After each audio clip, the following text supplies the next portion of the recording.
अधिवेशनामध्ये अनेक वेळा आम्ही सामान्य लोकांचे प्रश्न मांडतो आणि आम्हाला सरकारकडनं सहसा उत्तर मिळत नाही. पण जे कुठलं उत्तर मिळतं त्याच्यामध्ये असं सांगण्यात येतं, बघू करू, आम्ही बघतो बसतो, निर्णय घेण्यासाठी वेळ लागेल, GR काढण्यासाठी वेळ लागेल. पण काय हे सरकार नेत्यांसाठी फार सुपरफास्ट चालतं. आम्ही म्हणालो कर्जमाफी करा, सरकार म्हणलं योग्य वेळेस आम्ही करू. म्हणजे कदाचित 2029 पर्यंत थांबतील.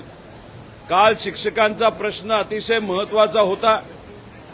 वेळ लावण्याचा प्रयत्न सरकारकडनं केला जात होता, पण आंदोलनच इतकं आक्रमक झालं, सरकारला त्यासमोर तिथं झुकावं लागलं.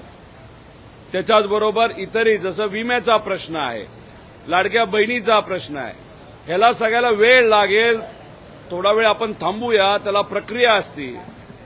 पण एक जे बुमरे नावाचे माजी मंत्री आणि आता खासदार आहेत, त्यांच्या बाबतीत जर आपण बघितलं तर विमानापेक्षा जास्त वेगाने दारूचे परवाना नाही, दारूचे परवाने त्यांना त्या ठिकाणी मिळालेले आहेत.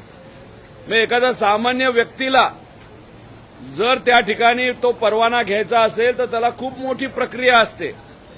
पण यांच्या बाबतीत सकाळी ॲप्लिकेशन केलं, दुपारी महत्वाची अधिकाऱ्यांची बैठक झाली, संध्याकाळी प्रोसेस झालं.